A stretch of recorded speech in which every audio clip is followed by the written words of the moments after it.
வணக்கம். மேலும் ஒரு வீடியோல உங்கள நான் சந்திக்கிறதுல மிகவும் மகிழ்ச்சியா இருக்கேன். இந்த காணொளிய பார்க்க வர்ற அனைத்து குடும்பத்தினருக்கும் இந்த பிரபஞ்சத்தின் அருள் கண்டிப்பா மனப்பூர்வமா கிடைக்கட்டும். அவர்கள் வீட்ல செல்வம் செழிப்பு நிரம்பி வழியட்டும். அவர்கள் அனைவருக்கும் இந்த பிரபஞ்சத்தின் ஆசீர்வாதங்களும், அனுக்கிரகமும் கிடைக்கட்டும். ஓகே.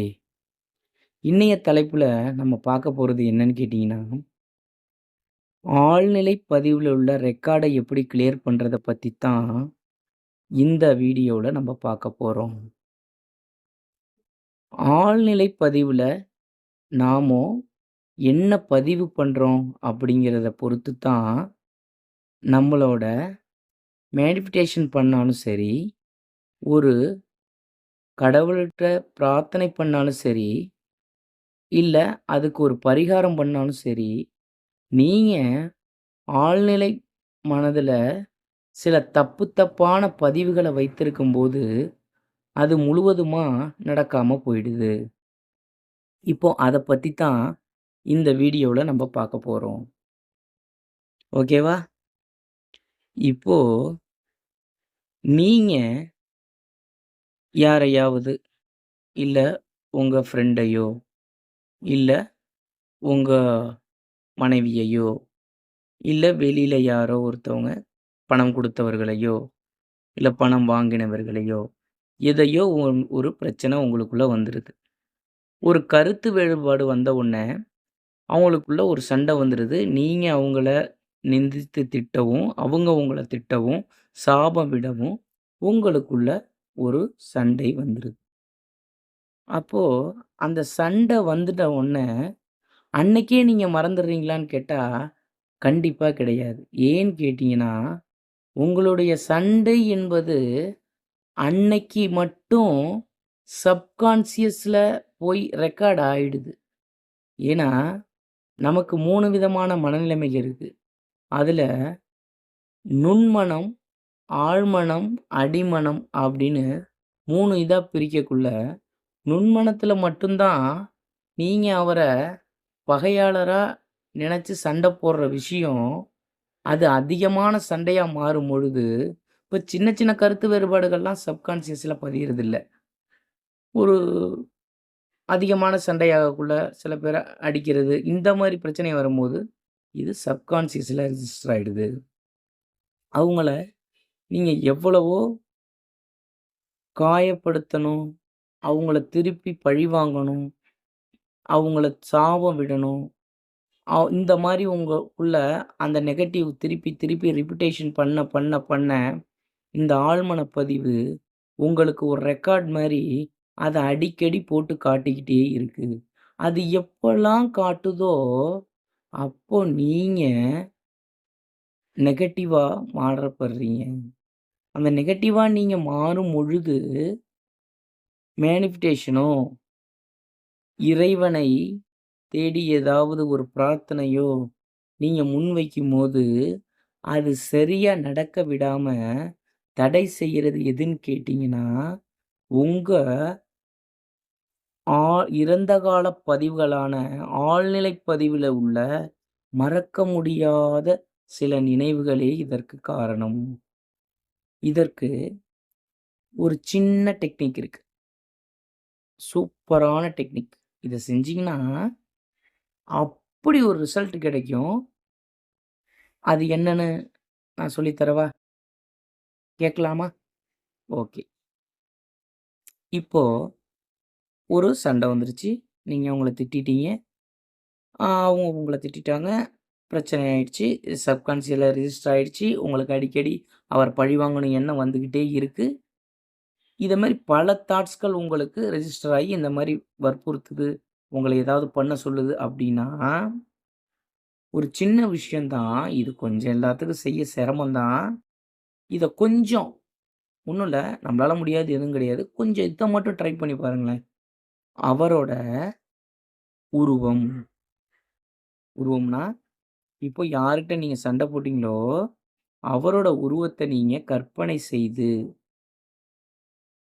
மனதுல நெனச்சுக்கணும். நெனச்சுக்கிட்டு, நம்மளோட மனசார அவர்கிட்ட, "நான் உங்களுக்கு செய்த தீமைகளுக்காக நான் மிகவும் மனம் வருந்துகிறேன். என்னை மன்னித்து விடுங்கள்." மன்னித்து விடுங்கள் என்று நீங்க அவங்க கிட்ட ஒரு சிம்பிளான டெக்னிக். இத மட்டும் நீங்க சொல்லுங்க. இத எத்தன நாள் நீங்க சொல்லணும் அப்படின்னு கேட்டீங்கன்னா, ஒரு 21 நாள். இந்த 21 நாள் நீங்க செய்யும்போது, கண்டிப்பா நீங்க விலக்கி வச்ச ஒரு பெர்சன் உங்களுக்கு சில சாதகமான வேலைகள் அவங்க மூலியமா ஆகணும் அப்படின்னாலும் சரி, இல்ல உங்க பிரிந்த மனைவியா இருந்தாலும் சரி, உங்க பிரிந்த நண்பர்களா இருந்தாலும் சரி, யாராக இருந்தாலும் பிரிந்தவர்களை உங்களோட ஆன்மா அவர்களோடு ஆன்மாவுடன் கனெக்ட் ஆயி, நீங்க கேட்கிற இந்த மன்னிப்பு அலைகள் ஃப்ரீக்வென்சி பிரபஞ்சத்தோடு கனெக்ட் ஆயி, அந்த ஆன்மாவுக்கு ரிஃப்ளெக்ட் ஆகும். அப்படி ஆகுறப்ப, அவுங்க நீங்க செய்ற ஒவ்வொரு மேனிஃபெஸ்டேஷனுக்கும் பலன் உங்களுக்கு கிடைக்கும். அவுங்களே உங்கள திரும்பி வந்து, "நான் செஞ்சது தவறு. நீங்க என்ன மன்னிச்சிருங்கன்னு" அவுங்க வாயாலே இந்த பிரபஞ்சம் கேட்க வப்பாங்க. ஓகேவா? நீங்க செய்றது என்ன? நீங்க தான் கற்பனை பண்ணி அவங்களுக்கு மன்னிப்பு குடுத்தீங்க. பட் ஆனா, அவுங்க உங்ககிட்ட மன்னிப்பு கேட்பாங்க. இதுதான் பிரபஞ்சத்தோட நியதி. ஓகேவா? நம்ப சிம்பிளான டெக்னிக்க நீங்க ஃபாலோ பண்றது மூலியமா, உங்க சப்கான்ஷியஸ்ல உள்ள நெகட்டிவ் ரெக்கார்ட்ஸ அழிக்கிறது மட்டும் இல்லாம, பிரிஞ்சவங்களையும் நாம ஒண்ணா சேர்த்துக்கலாம்.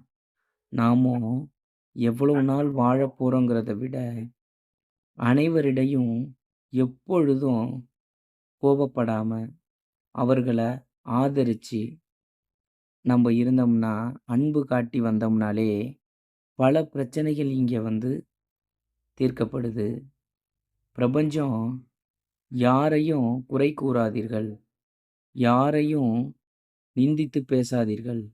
யாருக்கும் சாபம் விடாதீர்கள் என்று ஒவ்வொரு முறையும் நமக்கு வலியுறுத்திக்கிட்டே இருக்கு. நாமும் அனைவரும் ஒத்துமையாகவும், சந்தோஷமாகவும் நாமும் இருக்க பழகிட்டாலே, அனைத்து பிரச்சனையிலிருந்தும் நாம பாதுகாப்பா வாழலாம். இந்த காணொளியை காணும் அனைத்து குடும்பத்தினருக்கும் நன்றி. அவர்கள் வீட்டு குடும்பத்தினருக்கும் ஆரோக்கியம் மேம்பட பிரபஞ்சத்தின் மூலியமா நான் அவர்களை ஆசீர்வதிக்கும்படி பிரபஞ்சத்திடம் கேட்டுக்கொள்கிறேன். அவர்கள் பொருளாதாரம் மேம்பட நான் கேட்டுக்கொள்கிறேன். அவர்களுக்கு மென்மேலும் செல்வங்கள், செழிவு பெற்ற வாழ்க்கை, 16 பெற்ற செல்வங்களும் கொடுத்து, இந்த பிரபஞ்சம் அவர்களுக்கு ஆசீர்வாதத்தை கொடுத்து அருள் புரிவீர்கள் என்று நான் நம்புகிறேன். பிரபஞ்சத்திற்கு நன்றி. பிரபஞ்சத்திற்கு நன்றி. பிரபஞ்சத்திற்கு நன்றி.